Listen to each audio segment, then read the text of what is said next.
Hello and welcome to the 8th class in the Library of Michigan's Digitization Basics Series, Digital Asset Management Part 1, Access and Creating Digital Collections. I'm Biz Gallo, Statewide Digitization Initiatives Coordinator, and my job is to help libraries and cultural heritage organizations throughout Michigan digitize their collections and make them accessible. In order to help prepare the state to do so, we've created this 9-part series that will lay the foundation for digitizing your collections. You can see the list of the other classes in the series here, which are held on the last Tuesday of each month, and we'll drop the link in the chat below for registration. Now, you can register for all of the courses or only the ones that are of particular interest to you, whether to learn new skills or as a refresher.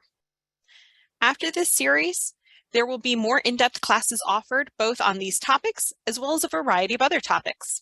For example, we'll have format-specific classes, such as digitizing newspapers, scrapbooks, and audiovisual material, resource-centered classes, such as working with vendors, working with interns and volunteers, and building community archives, and procedural classes, such as writing digitization grant applications and creating digital exhibits.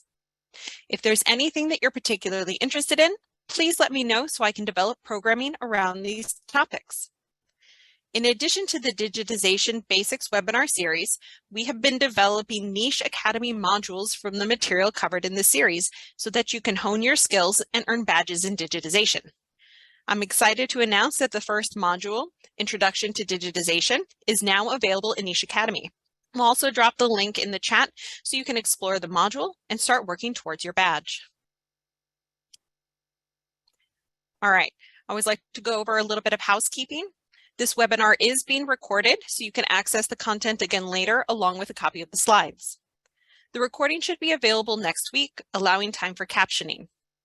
Now, if you've missed any of the previous classes, you can view the recordings by going to the Library of Michigan's webinar archive. As always, there is time for Q&A at the end, but please feel free to drop your questions in the chat throughout. If you have any technical or audio issues, please reach out to Becky in the chat so that she can help you resolve them. And last, there are always many additional resources on the digitization page of the Library of Michigan's website, so feel free to explore at your own pace. All right, today we're going to be looking at enabling and managing access, collections management systems, and tracking the use of digital collections. I'd like to start off with a little bit of interactive part. So we're going to do a poll, and I would love to know, how do you provide access to your digital collections? And you can feel free to select all that apply. So perhaps you have digital collections on your website, or maybe you're partnering with a different organization and you host your content on their website. Maybe you have a hosted platform, like a collections management system that has a web portal. Maybe you just provide access on request, like sending files through email or putting them in a Dropbox. Maybe you have a local computer that patrons can use when they're in your facility, but not elsewhere. Alternatively, you might not provide access currently, whether because you're not capable of providing access or because you don't have digital collections yet to share. Looks like a handful of people are left to key in their response, but looks like most people have their material hosted on their own website. A good portion of people have both that and local computer access. That's great. That's great. I'm glad that there are organizations that are already providing access to digital content. That's great.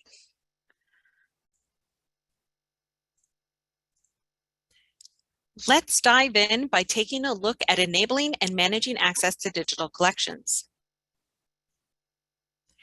You've taken the time to select material to be digitized. You've organized it, captured it, described it, and now it's time to provide access to it. You'll remember from the first class in this series that we discussed the 3 primary incentives for digitization. Those were revenue, preservation, and access, with access being the driving force behind most digitization programs. This is because digitization can be a great way to increase, improve, or enable access to material in our collections. But why is that a big deal? Why should we want to increase, improve, or enable access to our collections? Well, for most cultural memory workers, access is our top priority. We can see this clearly stated in the foundational documents of our professional organizations. The American Library Association's mission states that it is to provide leadership for the development, promotion, and improvement of library and information services and the profession of librarianship in order to enhance learning and ensure access to all information. The Society of American Archivists lists 9 core values of archivists. The first and foremost being that archivists should strive to expand access and usage opportunities for users and potential users of archival records. Access is clearly central to the work we do. Digital access is another tool in our toolbox in providing access to that information. Digital collections can be accessed from almost anywhere with an internet connection. Users can explore material from all over the world without ever leaving their home. We have seen this type of remote access to collections increase over the past few years, especially due to building closures and travel restrictions. Digital collections have enabled both staff and researchers to continue to connect with collections when the buildings weren't open. Even before COVID, digitization enabled access to otherwise hidden collections. Material in our collections is often unique, old, and deteriorating, making it too fragile or difficult to handle or put on display.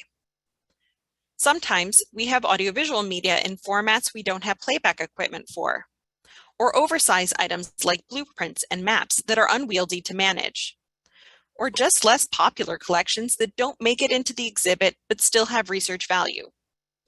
By having a digital surrogate, you can still provide access to this material while protecting the original. Digitization is also key to improving accessibility of content. For users with disabilities, the transition to digital opens many doors. For example, optical character recognition of text documents turns letters on a page into a format that screen reader and text-to-speech technologies rely on. Alt text for images describes what appears in images, providing useful information and context that is essential for understanding by users who are blind or have low vision. Subtitled text files in audiovisual material provide closed captioning for deaf or hard of hearing users. Using available technology to augment digital surrogates can open content that was once inaccessible or less accessible in an analog form. These accessibility features also make collections more discoverable for a wider range of users. For example, OCR documents become full-text searchable, making it easier to find exactly the content you're looking for. And the alt text from images is both indexed by search engines for better discoverability and will display the alt text if the image won't load. Last, digitization facilitates research and collaboration. By expanding access and utilizing technologies to transform text and images into data, that data can be parsed and used to improve and facilitate research. Access to digital data allows for large-scale computation that enables researchers to identify trends and track patterns that would be too time-intensive or even impossible in the analog realm. Digitization also allows for the creation of digital exhibits that might be otherwise impossible in a physical space, whether within your own building or by collaborations across multiple institutions. But for as important as access is to digital collections, we should also explore why managing access to those collections is equally important. There are many reasons that you may have to restrict access to some of the content you have digitized, whether due to legal, privacy, or ethical reasons. First, there are various legal restrictions to providing access to content freely. One of the most prevalent legal restrictions that appears in libraries and archives is copyright. As we'll recall from earlier classes, copyright is the type of intellectual property that protects original works of authorship as soon as the author fixes the work in tangible form of expression. This type of legal protection prohibits the reproduction, display, and distribution of copyrighted content without the permission of the copyright owner. The content that could be subject to copyright, such as photographs, illustrations, letters, books, and audiovisual recordings, is often the type of material that we have in our collections and that we would want to digitize for both preservation and access purposes.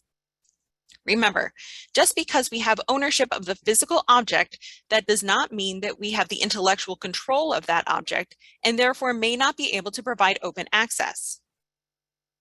If an item is still under copyright protection, you may choose to limit access to the digital item or provide access under a fair use exemption. But there is still a risk involved, and you would want to be thoughtful about whether and how your organization will provide access to material under copyright. There may be other legal restrictions to providing access to content, such as stipulations in a contract or deed of gift. Donors will often impose restrictions on when material may be made available to the public, such as after a certain date or the death of a creator. Take the time to review any documentation related to your collections to make sure that you are working within the bounds of the agreement. Second, there may be restrictions on providing access due to privacy concerns. For example, content may contain sensitive or private information like Social Security numbers or health records. There are laws that protect against providing access to personally identifiable information, or PII. PII is any information that permits the identity of an individual to be directly or indirectly inferred. This would be information about a person's education, employment history, Social Security or driver's license numbers, birth date, or more. There are also laws protecting against disclosing patient health information. Under the Health Insurance Portability and Accountability Act of 1996, known as HIPAA, access to personal health information is protected from being shared without the consent or knowledge of the patient.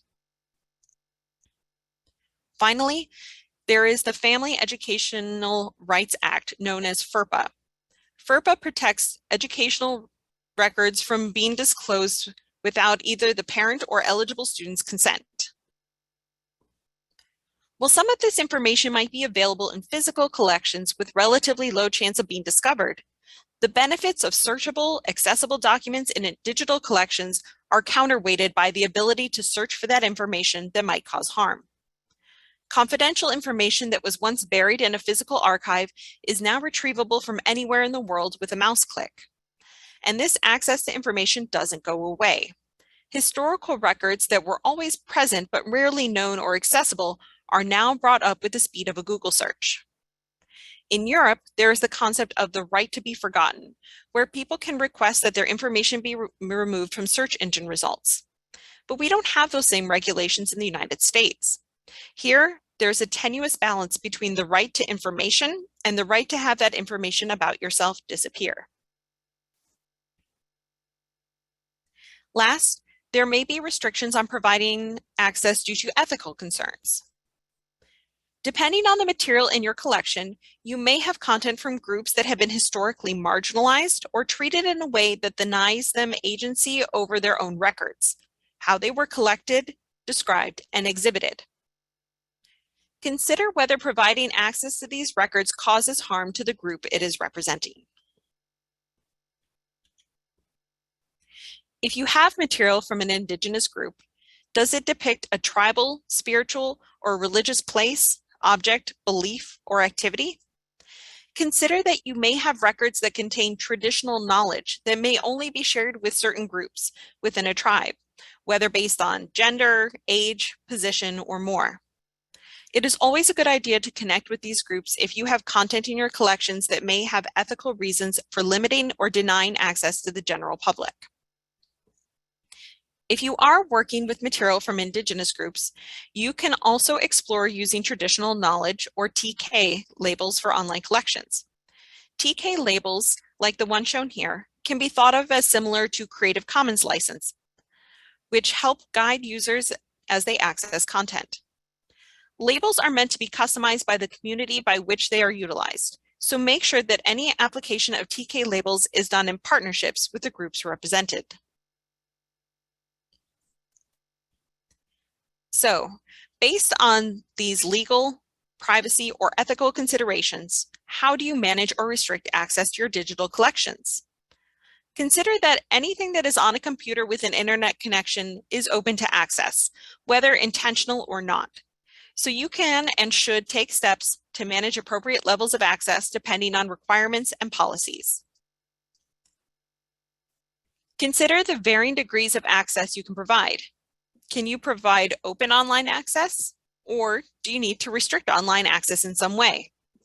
This could be done by limiting access to users with certain IP addresses or requiring a login, or it could be restricted by restricting the files in some other way, such as by including a watermark or providing only low-resolution versions. If online access isn't appropriate, you can consider providing on-demand access, such as by sharing files with users via email or uploading to an online Dropbox upon request. In this way, you're able to share records similar to that of a physical reading room via the use of a virtual reading room, where you're responding to a specific research request and limiting access to a specific environment, rather than someone stumbling upon a record via the internet. If on-demand access is not appropriate, you could further restrict access to local access only, such as via a networked computer or a hard drive at your location. You may need to also disable hardware ports or adjust permissions depending on the extent of control needed. Perhaps none of these are appropriate, and there will be no user access to content, and it will be for preservation of the content only. Whatever level of access you choose, it will not be a one-size-fits-all endeavor. Whenever you're providing digital access to materials, you should have policies that inform your organization's internal decisions and workflows, as well as maintain transparency with the end users. It is recommended that you include takedown policies wherever you're making digital collections available. You may have takedown policies for sensitive information. As we discussed earlier, there are restrictions to the type of personal information that can be accessed. In the event that PII content is made available, or content that would have violated HIPAA or FERPA laws, you should have a process by which users can make a request to have information removed from an online collection. You may also have a takedown policy for addressing copyright concerns. Ideally, you would have made a copyright assessment on the content you're making available and determined that you either have the right to make the material available online or that you have a fair use case to make the content available. However, it is often incredibly difficult to definitively determine an item's copyright status when it comes to archival material. So having a policy and an avenue for users to assert their intellectual property rights is key. For any takedown policy, be sure to include a content identifier, such as an item identifier or a URL, contact information, both from the requester and for the institution, and next steps, such as a response time estimate and possible outcomes. We'll also drop some examples of takedown policies in the chat if you're interested in creating your own. In addition to having takedown policies, you may also want to consider having a harmful content statement accompanying your digital collections. The material we collect in our quest to preserve and make accessible historic records may have content that contains outdated, biased, offensive, or possibly violent views and opinions. In addition, material may depict violent or graphic events, many of which can be triggering to users, not to mention the staff working with collections. Now, we can make the efforts to remediate metadata to redress some of the ways material was arranged and described. You may remember in Class 6 on metadata, we discussed reparative description, which is the remediation of data that exclude, silence, harm, or mischaracterize marginalized people in the data created or used by archivists to identify or characterize archival resources. But this sort of work relates only to the arrangement and description of the material, not the content itself. The content itself will remain unchanged, so we should take steps to acknowledge its presence and prepare users for encountering potentially harmful content. We'll include a link to NARA's statement on potentially harmful content that goes into this topic in greater detail and provides some sample language you can use for your own collections. All right. Next, we're going to take a look at collections management systems. Once you've decided that what you're going to put online, you'll need a platform through which to provide access. You can put material online using many methods, from something as ubiquitous as posting on your Facebook page to creating or uploading content to your website. But you may want to consider using a collections management system, or CMS. A CMS is used to organize, manage, and share digital files and their metadata. A CMS might be a better solution for your digital collections than simply posting to your website, as they provide more intellectual control over content than some of the other options. But there are many, many options to choose from, as you can see here. So how do we decide which one to pick? When selecting a CMS, there are many factors to consider. First, assess your organization's IT infrastructure. Do you have the equipment and staff skills needed to manage something internally? Or would you need to rely on a hosted option? If you're using a local server, you have more heavy lifting to do in order to set up and maintain the platform, but you have more control over what gets done and when. If you have a hosted option, you have less control, but then you also have expertise and infrastructure as needed. You could also opt for a combination of the two. You could always hire a contractor to get your CMS set up and then maintain it with your own staff and resources. Whatever option you choose, make sure that it works for your organization. This is also closely related to the cost of the system. There are open source and proprietary platforms. Now, open source doesn't necessarily mean free. There are some options where you can pay for an open source platform to be hosted, managed, or something in between. If there is a cost, you should know whether this is a one-time fee or whether or not there are ongoing costs. You'll also have to determine whether the platform supports the metadata schema that you're working with. Ideally, you would be using a widely adopted schema to describe your collections, like Dublin Core or MODS, but that doesn't mean that every CMS supports every schema. As we learned, even when using a widely adopted metadata schema, there may be certain information that doesn't fall within the provided metadata fields. Or you may need to use some combination of schemas. So explore whether you can include custom metadata fields or multiple fields. Next, take stock of whether you'll be creating metadata from scratch or if you'll be using pre-existing metadata. If you're going to be creating metadata from scratch, you can input data directly into the platform. But if you already have metadata, whether from another platform or even just tracking in a spreadsheet, does the CMS allow you to import metadata? If you have existing metadata, is it something that you could manage in bulk? If you had to make a change in metadata across a whole collection, could you make bulk updates easily? If you're ever going to migrate to a different platform, are you able to easily export metadata from the CMS? If you find a system that meets your needs, you should also consider what type of adoption the platform has. Is this a widely used system that has lots of support, or could it disappear within a few years? Do many organizations use this system, and does it have an active user community? Are there resources and help pages and listservs, or do you need to have a robust IT team dedicated to solving issues on your behalf? Migrations over time are inevitable, but selecting and adopting a CMS should be focused on the long-term support of your collections.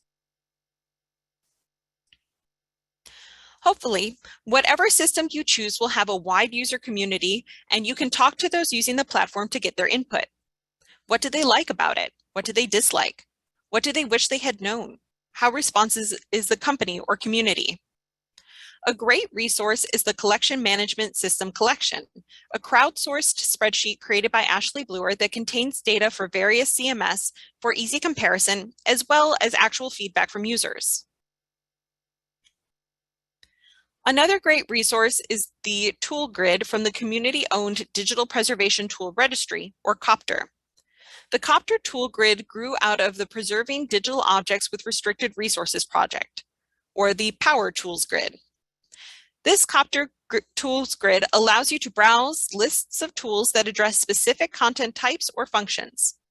The grid is not limited to CMS and has resources for a variety of tools for working with digital content. There is a lot of insight that you can get from reaching out to the community, but don't just take their word for it either. Most CMS will either have a free or a trial version that you can explore, or even a sandbox version online that you can test out to see if it suits your needs. Take the time to try various systems on your own before committing to a system. One additional thing you'll want to consider is whether the platform is compatible with the Digital Public Library of America. The DPLA is not a CMS or a hosting platform, but rather a metadata aggregator. In order to aggregate metadata, the DPLA relies on what's known as an OAI PMH, which stands for Open Archives Initiative's Protocol for Metadata Harvesting. OAI is a set of rules that allows a digital repository to share its metadata records over the web. Many CMS use OAI and can have its metadata harvested by the DPLA once the necessary set of steps have been done. With Google-style searching, researchers around the world can search from curated collections by trusted sources, like libraries, archives, and museums. If you do have collections that are available online, it is highly recommended that you contribute to the DPLA. It is free and can increase discoverability of and traffic to your website or collections. Which brings me to our final topic of the day: tracking the use of online collections. One of the benefits of digital collections is that it enables you to collect detailed usage information about your collections. Depending on what access platform you use, you can collect a variety of data points that will help inform your decision-making processes. But how do you track data? There are many ways to track data in digital collections, the most popular being the use of web analytics. Web analytics are the measurement, collection, analysis, and reporting of internet data for the purposes of understanding and optimizing web usage. If you're using a CMS, it will likely either have its own integrated web analytics tools or the ability to use a plugin, module, or setting for other analytics tools. For example, Preservica and archive.org have their own integrated web analytics, where Omeka and ContentID utilize Google Analytics plugins. If you don't have a CMS, but instead are using your own website, you may already have analytics built in automatically. If you don't, you can use a service such as Google Analytics to gather data. Google Analytics is free, but requires that you have access to your website's HTML code in order to gather this data. Once you start tracking, there is a whole world of data open to you for exploration, which can provide valuable insight into your digital collections. Once you're tracking data, you can get answers to these questions. What pages are people visiting? This can tell you where traffic is going on your site. Do you have pages, items, or collections that are more popular than others on your site? How many users are visiting pages? The number of page views each page receives can provide insight about how heavily used individual resources are. What type of interactions are users having? This tells you if and how users are interacting with your content. This is measuring the clicks, hovers, scrolls, and more on the page. If a user goes to a page and immediately clicks away, it likely didn't have the content or information that they were looking for. Alternatively, users might scroll through the whole page. Now, the new Google Analytics 4 is moving towards a more interaction-focused analytics, as this is the type of information that can provide more insights than merely page visits, though that information is still important for other reasons.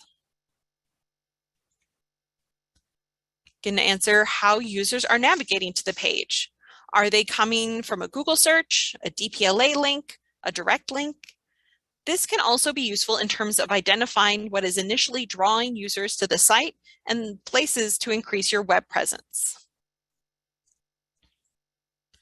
Are these first-time or returning users?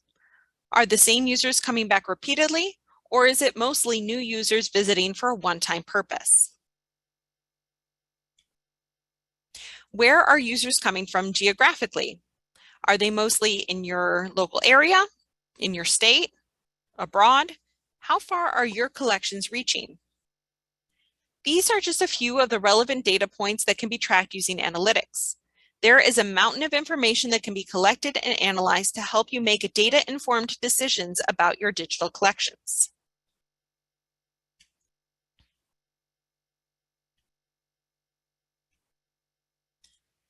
But how do we give this data meaning? First, there are many resources available online on how to interpret Google Analytics data. But there are also entire professions focused on interpreting data and optimizing web content. It is unlikely that any of us will dive that deeply into those waters. That being said, the data collected from online collections can be used in a variety of ways. For example, you can use the data to help you select and prioritize content for digitization. If you have a popular collection, you can select additional content from that collection to be digitized, or content that is similar in subject or format. Don't assume that your users of your physical collections will be the same as digital collections. Let the data guide your work in building digital collections. Also, consider the context that might be lost when moving from a physical collection to a digital collection. Are you able to gain insights from analytics that allow you to build context in a virtual space when you're not interacting with material in the same way? Alternatively, you can use data to improve usability and accessibility. Analytics can expose how users are or aren't discovering, accessing, and interacting with digital resources. If you see that interactions with a specific collection are very low, you may also combine that with other data, such as that there is little descriptive metadata about that collection, to inform decisions to do additional cataloging and metadata creation. Also, you can often see suggested keywords or most often used keywords in searches for various content, which can help you as you describe similar items to be more easily discoverable. Next, you can use analytics to bolster funding requests, both internally and externally. Internally, it can help you make a case to your administrators. Digitization costs money, whether for equipment, services, or staff time. But if you have the data to show that this work is having an impact, you can ask for continued or even increased resources. Externally, providing data is a great way to highlight to donors how wide your reach is or how many people interact with your content. If you can increase your organization's visibility using web analytics, people will be more likely to engage with and support your organization. Data can tell many stories, and you can explore the data to make decisions, adjustments, and asks for your organization. All right, that is all for today. Just remember, access is key to the work of libraries and archives, but access to digital collections must be managed.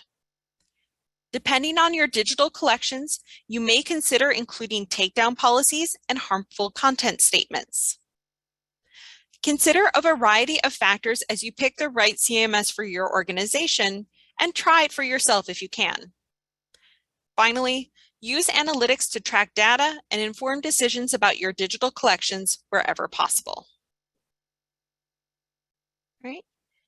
Thank you, folks. I'd love to hear what questions you have. You can feel free to unmute yourself or drop questions in the chat.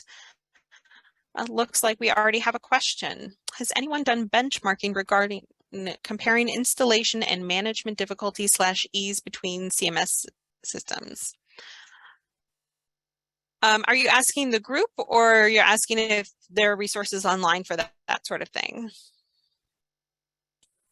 Both. Both, okay.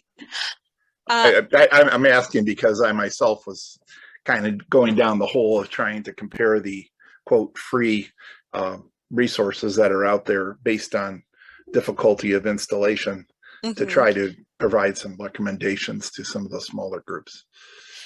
Yes, we always have to consider free as in free like puppies.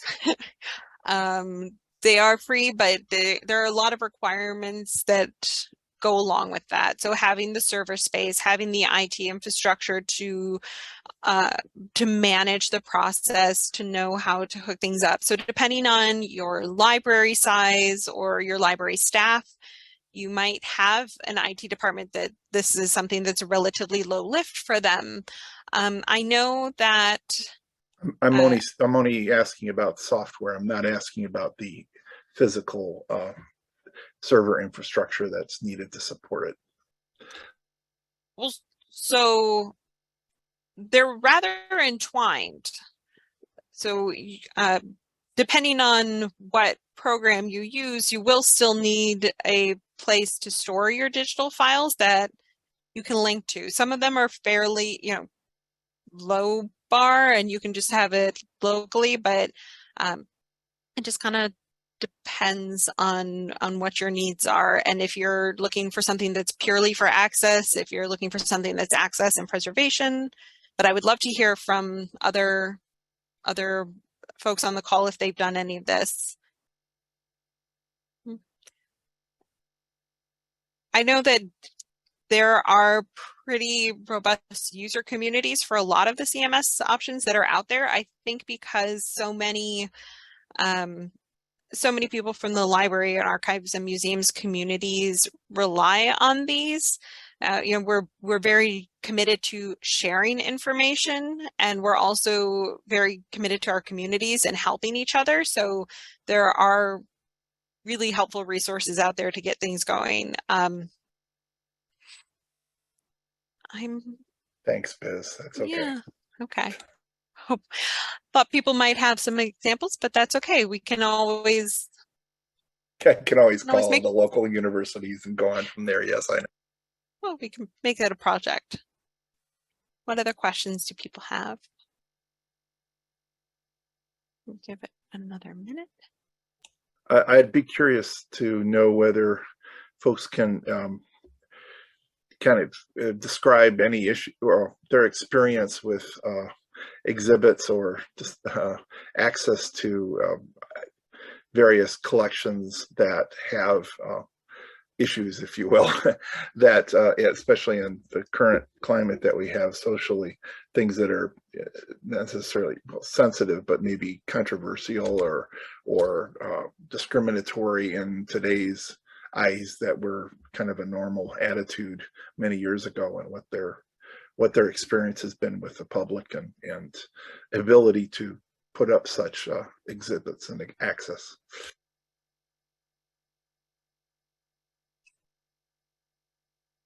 Yeah, I would love it if people have experience and they want to share it. I welcome you.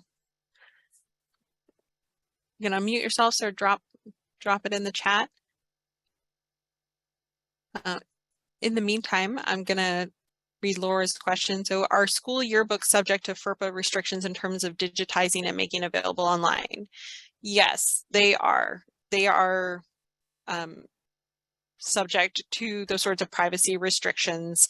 When you're digitizing and making yearbooks available, it's worth connecting with the school district, because normally you would have the parents at the beginning of the school year sign that sort of release form, the release of pictures and all of that sort of stuff that goes into yearbooks. It's kind of a heavy lift. There's a great article that I can share with you that kind of goes deeply into the topics about not only the privacy topics, but some of the other kind of ethical considerations about digitizing yearbooks and making them available. So Laura, I'll go ahead and I'll send that to you. So I think it's really insightful. Something to also just kind of consider is, depending on if they're high school yearbooks or other yearbooks, something to consider is whether or not they're minors and you're going to put pictures online. A good kind of general guideline is to not put the past 5 years worth of yearbooks online. If you have current yearbooks, that's something to consider. So Christopher says all yearbook photos are owned by the photographer and copyright permission is needed. Something to also consider is that that's likely a work for hire situation where they were hired by the school to take yearbook photos. So the school is most likely going to be the copyright owner and the school's probably publishing the yearbooks. So most libraries, if they have their local yearbooks, most of the libraries that I've been talking to about this have really good relationships with their schools where they're getting the books from, and they have that sort of open dialogue about granting permission and having the copyright permission to digitize these and make them available. There are just those other kind of considerations. You might also want to think about the fact that, I don't know about your yearbooks, but when I look through yearbooks, there are often more than just pictures of students and activities. There's usually advertisements for local businesses. Those are under copyright. So you might want to either exclude them when you're digitizing them, or you can always talk to the company if they're still around and get permission for that. So just kind of other considerations to think about. It's one of the considerations for digitization is that it's rarely black and white, it's rarely cut and dry. So there's a lot of things to consider. And Janet, you want that too? I will send the link out to everyone who registered for the yearbook piece because it's really insightful. Oh, Stephanie's saying her mic doesn't work. The Taylor Community Library has used Omeka for storing meeting notes and also historical photos and documents. It works well and is not too complicated for staff to use or the patrons to view via the website. I know there are various levels of storage with fees. Yes, Omeka is great in terms of being a really low barrier of entry.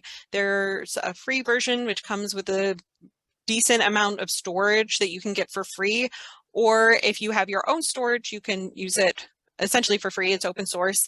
Alternatively, you can subscribe to a hosted version where you pay them for storage and management of it. I know that there are a handful of other libraries. Thank you, Stephanie, for contributing that feedback. There are a handful of other libraries on the call that use Omeka. They have varying levels of IT infrastructure and the number of files that they're hosting. Yep, Jeremy we also use Omeka for Howell Carnegie District Library Archives. Our host provides an easy way to install and add themes/plugins. It works well for us and is easy to use. Great, thank you, Jeremy, for contributing to that. You were who I was thinking of earlier when we were talking about, because I knew you had made that transition to Omeka about a year ago. I find it very easy to use. It's pretty intuitive. There are a lot of sandboxes out there where you get to play around with things and lots of training material. So even if something might not seem kind of intuitive, there are a lot of training materials around things. So another thing to consider in using a CMS is that the line between collections management systems and DAMs or digital asset management systems has really been blurred in recent years, where previously CMSs would have mostly information, and now it's more and more expected that not only will they have the metadata, but they'll have the digital objects themselves. Then DAMs that had all of the assets are now including more and more metadata. And so it's kind of the line between the two is blurring. So maybe picking one or the other that would fit both your needs, or picking both. It kind of depends on what your own organization is, what you already have set up, what your infrastructure can support. That's just something to think about as you're looking, because not only we're going to talk about this next month, but we're going to be looking at digital preservation. And so finding a system that either has its own digital preservation its own digital preservation support built into it, or plays well with other sorts of digital preservation tools and platforms. So that is also something to consider when you're looking in the kind of like the broader scope of things. Well, I'll give it another minute in case anyone has any questions. I always love the conversations that we have and that people feel pretty comfortable sharing their experiences using this sort of systems that are new to a lot of us, and seeing what works for us. This is the kind of communication and outreach to the community that I like to encourage, because they could easily say, I use this other system and it makes me want to pull my hair out, or even I can do this type of feedback, which I find helpful. Well, you can always reach out afterwards or drop things in the chat if you have other questions. Please join me for the final class in our Digitization Basics series. We'll be looking at preservation, fixity, and storage on Tuesday, September 27th. I'll be joined by Dr. Chelsea Denault, coordinator for the Michigan Digital Preservation Network. We're going to drop the link in the chat for registration. Thank you all for joining me today, and a big thank you to the Institute of Museum and Library Services for making this project possible. We're going to drop a link in the chat for the survey, so please take the time to fill that out so you can help us to continue to improve our programming. We'll also drop my contact information in the chat, so please don't hesitate to contact me if you have any questions or would like to discuss creating a digitization project.